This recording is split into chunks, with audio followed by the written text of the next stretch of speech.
Assalamu alaikum wa rahmatullahi wa barakatuh. Welcome back to Miss Macklin's Kingdom and Harry Potter and the Prisoner of Azkaban. When we left off, Harry and the Gryffindor team had won the Quidditch Cup and therefore clinched the House Cup in his third year at Hogwarts. But as we know, some strange things are afoot. He saw the Grim near the Forbidden Forest, and nothing is ever quite so straightforward in the land of Harry Potter. So let's continue on with chapter 16, which is called Professor Trelawney's Prediction. Harry's euphoria at finally winning the Quidditch Cup lasted at least a week. Even the weather seemed to be celebrating as June approached. The days became cloudless and sultry, and all anybody felt like doing was strolling onto the grounds and flopping down on the grass with several pints of iced pumpkin juice, perhaps playing a casual game of gobstones or watching the giant squid propel itself dreamily across the surface of the lake. But they couldn't. Exams were nearly upon them, and instead of lazing around outside, the students were forced to remain inside the castle, trying to bully their brains into concentrating while enticing wafts of summer air drifted in through the windows. Even Fred and George Weasley had been spotted working. They were about to take their owls, ordinary wizarding levels. Percy was getting ready to take his newts, nastily exhausting wizarding tests, the highest qualifications Hogwarts offered. As Percy hoped to enter the Ministry of Magic, he needed top grades. He was becoming increasingly edgy and gave very severe punishments to anybody who disturbed the quiet of the common room in the evenings. In fact, the only person who seemed more anxious than Percy was Hermione. Harry and Ron had given up asking her how she was managing to attend several classes at once, but they couldn't restrain themselves when they saw the exam schedule she had drawn up for herself. The first column read, Monday, 9 o'clock arithmancy, 9 o'clock transfiguration, lunch. 1 o'clock charms, 1 o'clock ancient runes. Hermione? Ron said cautiously, because she was liable to explode when interrupted these days. Are you sure you've copied down these times right? What? Snapped Hermione, picking up the exam schedule and examining it. Yes, of course I have. Is there any point asking how you're going to sit for 2 exams at once, said Harry. No, said Hermione shortly. Have either of you seen my copy of Numerology and Grammatica? Oh yeah, I borrowed it for a bit of bedtime reading, said Ron, but very quietly. Hermione started shifting heaps of parchment around on her table, looking for the book. Just then there was a rustle at the window, and Hedwig fluttered through, a note clutched tight in her beak. It's from Hagrid, said Harry, ripping the note open. Buckbeak's appeal, it's set for the 6th. That's the day we finish our exam, said Hermione, still looking everywhere for her arithmancy book. And they're coming up here to do it, said Harry, still reading from the letter. Someone from the Ministry of Magic and an executioner. Hermione looked up, startled. They're bringing the executioner to the appeal, but that sounds as though they've already decided. Yeah, it does, said Harry slowly. They can't, Ron howled. I've spent ages reading up on stuff for him. They can't just ignore it all. But Harry had a horrible feeling that the Committee for the Disposal of Dangerous Creatures had had its mind made up for it by Mr. Malfoy. Draco, who had been noticeably subdued since Gryffindor's triumph in the Quidditch final, seemed to regain some of his old swagger over the next few days. From sneering comments Harry overheard, Malfoy was certain Buckbeak was going to be killed, and seemed thoroughly pleased with himself for bringing it about. It was all Harry could do to stop himself imitating Hermione and hitting Malfoy in the face on these occasions. And the worst thing of all was that they had no time or opportunity to go and see Hagrid, because the strict new security measures had not been lifted, and Harry didn't dare retrieve his invisibility cloak from below the one-eyed witch. Exam week began, and an unnatural hush fell over the castle. The third years emerged from Transfiguration at lunchtime on Monday, limp and ashen-faced, comparing results and bemoaning the difficulty of the tasks that had been set, which had included turning a teapot into a tortoise. Hermione irritated the rest by fussing about how her tortoise had looked more like a turtle, which was the least of everyone else's worries. Mine still had a sprout for a tail. What a nightmare! Were the tortoises supposed to breathe steam? It still had a willow-patterned shell. Do you think that'll count against me? Just then, after a hasty lunch, it was straight back upstairs for the charms exam. Hermione had been right. Professor Flitwick did indeed test them on cheering charms. Harry slightly overdid his out of nerves, and Ron, who partnered with him, ended up in fits of hysterical laughter and had to be led away to a quiet room for an hour before he was ready to perform the charm himself. After dinner, the students hurried back to their common rooms, not to relax, but to start studying for care of magical creatures, potions, and astronomy. Hagrid presided over the Care of Magical Creatures exam the following morning with a very preoccupied air indeed. His heart didn't seem to be in it at all. He had provided a large tub of fresh flabberworms for the class and told them that to pass the test, their flabberworm had to still be alive at the end of 1 hour. As flabberworms flourished best if left to their own devices, it was the easiest exam any of them had ever taken, and also gave Harry, Ron, and Hermione plenty of opportunity to speak to Hagrid. "Beaky's getting a bit depressed," Hagrid told them, bending low on the pretense of checking that Harry's flabberworm was still alive. "Been cooped up too long, but still, we'll know day after tomorrow, one way or the other." They had potions that afternoon, which was an unqualified disaster. Try as Harry might, he couldn't get his confusing concoction to thicken, and Snape, standing watch with an air of vindictive pleasure, scribbled something that looked suspiciously like a 0 onto his notes before moving away. Then came astronomy at midnight, up on the tallest tower, history of magic on Wednesday morning, in which Harry scribbled everything Florian Fortescue had ever told him about medieval witch hunts, while wishing he could have had one of Fortescue's choco-steamed sundaes with him in the stifling classroom. Wednesday afternoon meant herbology, in the greenhouses under a baking hot sun, then back to the common room once more with sunburnt necks, thinking longingly of this time next day when it would all be over. Their second to last exam on Thursday morning was Defense Against the Dark Arts. Professor Lupin had compiled the most unusual exam any of them had ever taken. A sort of obstacle course outside in the sun where they had to wade across a deep paddling pool containing a Grindylow, cross a series of potholes full of red caps, squish their way across a patch of marsh while ignoring misleading directions from a hinky-punk, then climb into an old trunk and battle with a new Bogart. "Excellent, Harry," Lupin muttered, as Harry climbed out of the trunk grinning. "Full marks." Flushed with his success, Harry hung around to watch Ron and Hermione. Ron did very well until he reached the hinky-punk, which successfully confused him into sinking waist-high into the quagmire. Hermione did everything perfectly until she reached the trunk with the Bogart in it. After about a minute inside it, she burst out again, screaming. "Hermione," said Lupin, startled. "What's the matter?" "Professor McGonagall," Hermione gasped, pointing at the trunk. She said I'd failed everything." It took a little while to calm Hermione down. When at last she had regained a grip on herself, she, Harry, and Ron went back to the castle. Ron was still slightly inclined to laugh at Hermione's Bogart, but an argument was averted by the sight that met them on top of the steps. Cornelius Fudge, sweating slightly in his pinstriped cloak, was standing there staring out at the grounds. He started at the sight of Harry. "Hello there, Harry," he said. "Just had an exam, I expect. Nearly finished." "Yes," said Harry, Hermione, and Ron. Not being on speaking terms with the Minister of Magic hovered awkwardly in the background. "Lovely day," said Fudge, casting an eye over the lake. Pity. He sighed deeply and looked down at Harry. "I'm here on an unpleasant mission, Harry. The Committee for the Disposal of Dangerous Creatures requires a witness to the execution of a mad hippogriff. As I needed to visit Hogwarts to check on the Black situation, I was asked to step in." "Does that mean the appeal's already happened?" Ron interrupted, stepping forward. No, it's scheduled for this afternoon," said Fudge, looking curiously at Ron. "Then you might not have to witness an execution at all," said Ron stoutly. "The hippogriff might get off." Before Fudge could answer, 2 wizards came through the castle doors behind him. One was so ancient he appeared to be withering before their very eyes. The other was tall and strapping with a thin black mustache. Harry gathered that they were representatives of the Committee for the Disposal of Dangerous Creatures, because the very old wizard squinted toward Hagrid's cabin and said in a feeble voice, Dear, I'm getting too old for this. 2 o'clock, isn't it, Fudge?" The black-mustached man was fingering something in his belt. Harry looked and saw that he was running one broad thumb along the blade of a shining axe.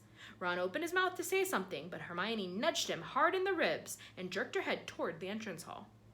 "Why'd you stop me?" said Ron angrily as they entered the great hall for lunch. "Did you see them? They've got the axe today. This isn't justice."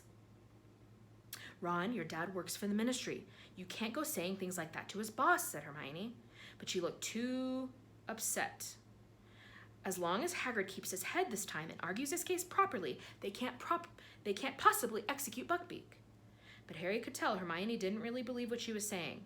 All around them, people were talking excitedly as they ate their lunch, happily anticipating the end of the exams that afternoon.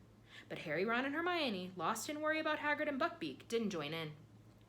Harry's and Ron's last exam was divination, Hermione's Muggle studies. They walked up the marble staircase together. Hermione left them on the first floor, and Harry and Ron proceeded all the way up to the 7th, where many of their class were sitting on the spiral staircase to Professor Trelawney's classroom, trying to cram in a last-minute bit of studying. "She's seeing us all separately," Neville informed them as they went to sit down next to him. He had his copy of Unfogging the Future open on his lap at the pages devoted to crystal gazing. "Have either of you seen anything in a crystal ball?" he asked them unhappily. "Nope," said Ron in an offhand voice. He kept checking his watch. Harry knew that he was counting down the time until Buckbeak's appeal started. The line of people outside the classroom shortened very slowly. As each person climbed back down the silver ladder, the rest of the class hissed, "What did she ask? Was it okay?" But they all refused to say. "She says the crystal balls told her that if I tell you, I'll have a horrible accident," squeaked Neville as he clambered back down the ladder toward Harry and Ron, who had now reached the landing. "That's convenient," snorted Ron. "You know, I'm starting to think Hermione was right about her." He jabbed his thumb toward the trapdoor overhead. "She's a right old fraud." "Yeah," said Harry, looking at his own watch. It was now 2:00. Wish she'd hurry up. Parvati came back down the ladder, glowing with pride. "She says I've got a lot of the makings of a true seer," she informed Harry and Ron. "I saw loads of stuff. Well, good luck." She hurried off down the spiral staircase toward Lavender. "Ronald Weasley," said the familiar, misty voice from over their heads. Ron grimaced at Harry and climbed the silver ladder out of sight. Harry was now the only person left to be tested. He settled himself on the floor with his back against the wall, listening to a fly buzzing in the sunny window, his mind across the grounds with Hagrid. Finally, after about 20 minutes, Ron's large feet reappeared on the ladder. "How'd it go?" Harry asked him, standing up. "Rubbish," said Ron. "Couldn't see a thing, so I made some stuff up. Don't think she was convinced, though." "Meet you in the common room," Harry muttered as Professor Trelawney's voice called, "Harry Potter." The tower room was hotter than ever before. The curtains were closed, the fire was alight, and the usual sickly scent made Harry cough as he stumbled through the clutter of chairs and tables to where Professor Trelawney sat, waiting for him before a large crystal ball. "Good day, my dear," she said softly. "If you would kindly gaze into the orb, take your time now, then tell me what you see within it." Harry bent over the crystal ball and stared as hard as he could, willing it to show him something other than swindling white fog. But nothing happened. "Well," Professor Trelawney prompted delicately, "what do you see?" The heat was overpowering, and his nostrils were stinging with the perfumed smoke wafting from the fire beside them. He thought of what Ron had said and decided to pretend. Said Harry, "a dark shape. What does it resemble?"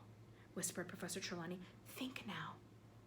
Harry cast his mind around and it landed on Buckbeak. "A hippogriff," he said firmly. "Indeed," whispered Trelawney, scribbling keenly on the parchment perched upon her knees. "My boy, you may well be seeing the outcome of poor Hagrid's trouble with the Ministry of Magic. Look closer. Does the hippogriff appear to have its head?" "Yes," said Harry firmly. "Are you sure?" Professor Trelawney urged him. "Are you quite sure, dear? You don't see it writhing on the ground, perhaps, and a shadowy figure raising an axe behind it?" "No," said Harry, starting to feel slightly sick. "No blood, no weeping Hagrid." "No," said Harry again, wanting more than ever to leave the room in the heat. "It looks fine. It's flying away." Professor Trelawney sighed. "Well, dear, I think you will leave it here then. A little disappointing, but I'm sure you did your best." Relieved, Harry got up, picked up his bag, and turned to go, but then a loud, harsh voice spoke behind him. "It will happen tonight!" Harry wheeled around. Professor Trelawney had gone rigid in her armchair. Her eyes were unfocused and her mouth sagging. "Sorry?" said Harry. But Professor Trelawney didn't seem to hear him. Her eyes started to roll. Harry stood there in a panic. He looked as though she was about to have some sort of seizure. He hesitated, thinking of running to the hospital wing, and then Professor Trelawney spoke again, in the same harsh voice, quite unlike her own. "The Dark Lord lies alone and friendless, abandoned by his followers. His servant has been chained these 12 years. Tonight, before midnight, the servant will break free and set out to rejoin his master. The Dark Lord will rise again with his servant's aid, greater and more terrible than ever before. Tonight, before midnight, the servant will set out to rejoin his master." Professor Trelawney's head fell forward onto her chest. She made a grunting sort of noise. Then quite suddenly, Professor Trelawney's head snapped up again. "I'm so sorry, dear boy," she said dreamily. "The heat of the day, I drifted off for a moment." Harry stood there, still staring. Is there anything wrong, my dear? You just told me that the Dark Lord's going to rise again, that his servant's going to go back to him. Professor Trelawney looked thoroughly startled. The Dark Lord, he who must not be named? My dear boy, that's hardly something to joke about. Rise again indeed. But you just said it. You said that the Dark Lord... I think you must have dozed off too, my dear, said Professor Trelawney. I would certainly not presume to predict anything quite as far-fetched as that. Harry climbed back down the ladder and the spiral staircase, wondering, had he just heard Professor Trelawney make a real prediction? Or had that been her idea of an impressive end to the test? 5 minutes later, he was dashing past the security trolls outside the entrance to Gryffindor Tower, Professor Trelawney's words still resounding in his head. People were striding past him in the opposite direction, laughing and joking, heading for the grounds and a bit of long-awaited freedom. By the time he had reached the portrait hole and entered the common room, it was almost deserted. Over in the corner, however, sat Ron and Hermione. Professor Trelawney, Harry panted, just told me. But he stopped abruptly at the sight of their faces. Buckbeak lost, said Ron weakly. Hagrid's just sent this. Hagrid's note was dry this time. No tears had splattered it, yet his hand seemed to have shaken so much as he wrote that it was hardly legible. Lost appeal, they're going to execute at sunset, nothing you can do, don't come down, I don't want you to see it. Hagrid. We've got to go, said Harry at once. He can't just sit there on his own, waiting for the executioner. Sunset, though, said Ron, who was staring out the window in a glazed sort of way. We'd never be allowed, especially you, Harry. Harry sank his head into his hands, thinking, if we only had the invisibility cloak. Where is it? Said Hermione. Harry told her about leaving it in the passageway under the one-eyed witch. If Snape sees me anywhere near there again, I'm in serious trouble, he finished.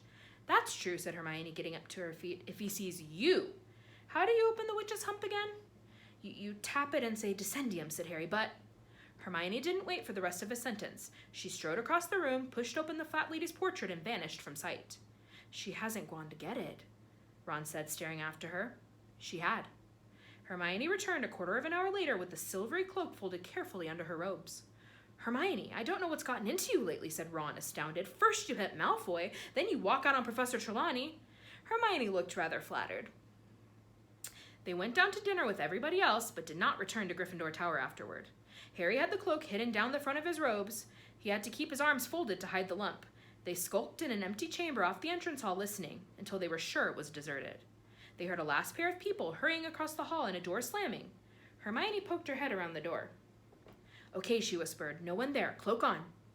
Walking very close together so that nobody would see them, they crossed the hall on tiptoe beneath the cloak, then walked down the stone front steps into the grounds. The sun was already sinking behind the forbidden forest, gilding the top branches of the trees. They reached Hagrid's cabin and knocked. He was a minute in answering, and when he did, he looked all around for his visitor, pale-faced and trembling. It's us, Harry whispered. We're wearing the invisibility cloak. Let us in and we can take it off. You shouldn't have come, Hagrid whispered, but he stood back and they stepped inside. Hagrid shut the door quickly, and Harry pulled off the cloak. Hagrid was not crying, nor did he throw himself upon their necks.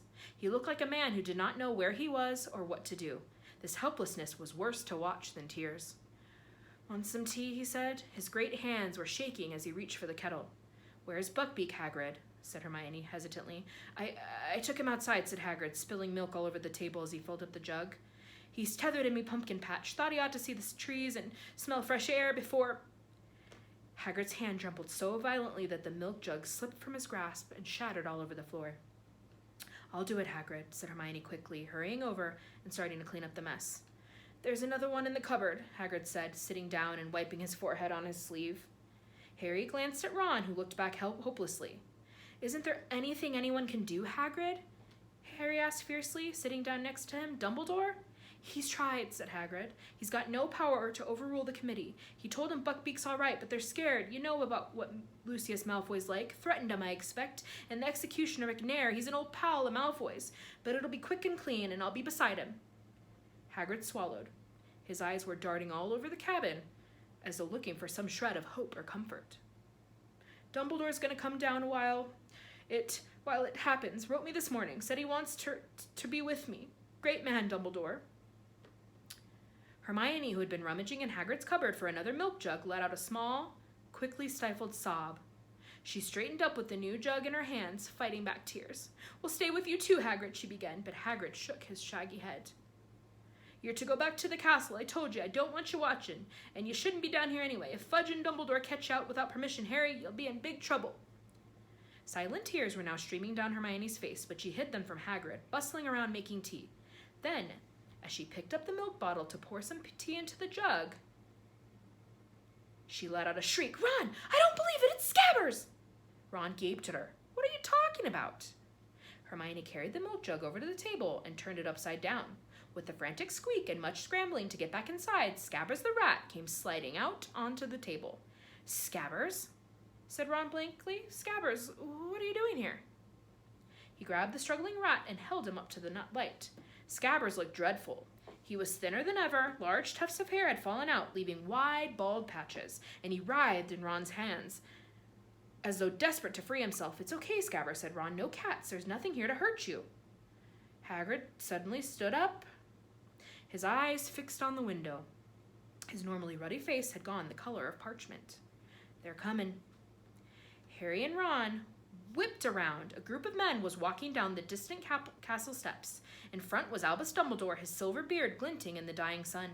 Next to him trotted Cornelius Fudge. Behind them came the feeble old committee member and the executioner, McNair. You gotta go, said Hagrid. Every inch of him was trembling. They mustn't find you here. Go now. Ron stuffed Scabbers into his pocket and Hermione picked up the cloak. I'll let you out the back way, said Hagrid. They followed him to the door into his back garden. Harry felt strangely unreal, and even more so when he saw Buckbeak a few yards away, tethered to a tree behind Hagrid's pumpkin patch. Buckbeak seemed to know something was happening. He turned his sharp head from side to side and pawed the ground nervously. It's okay, Beaky, said Hagrid softly. It's okay. He turned to Harry, Ron, and Hermione. Go on, he said. Get going. But they didn't move. Hagrid, we can't. We'll tell them what really happened. They can't kill him. Go, said Hagrid fiercely. It's bad enough without you lot in trouble and all. They had no choice. As Hermione threw the cloak over Harry and Ron, they heard voices at the front of the cabin. Hagrid looked at the place where they had just vanished from sight. Go quick, he said hoarsely. Don't listen. And as he strode back to the cabin, as someone knocked at the front door. Slowly, in a kind of horrified trance, Harry, Ron, and Hermione set off silently around Hagrid's house. As they reached the other side, the front door closed with a sharp snap. Please, let's hurry, Hermione whispered. I can't stand it. I can't bear it. They started up the sloping lawn toward the castle. The sun was sinking fast now. The sky had turned to a clear, purple-tinged gray, but to the west there was a ruby-red glow. Ron stopped dead. Oh, please, Ron, Hermione began. It's Scabbers. He won't stay put. Ron was bent over, trying to keep Scabbers in his pocket, but the rat was going berserk, squeaking madly, twisting and flailing, trying to sink his teeth into Ron's hand. Scabbers, it's me, you idiot, Ron hissed. They heard a door open behind them and men's voices. Oh, Ron, please, let's move. They're going to do it. Hermione breathed. Okay, Scabbers, stay put. They walked forward. Harry, like Hermione, was trying not to listen to the rumble of voices behind them. Ron stopped again. I can't hold him. Scabbers, shut up. Everyone will hear us.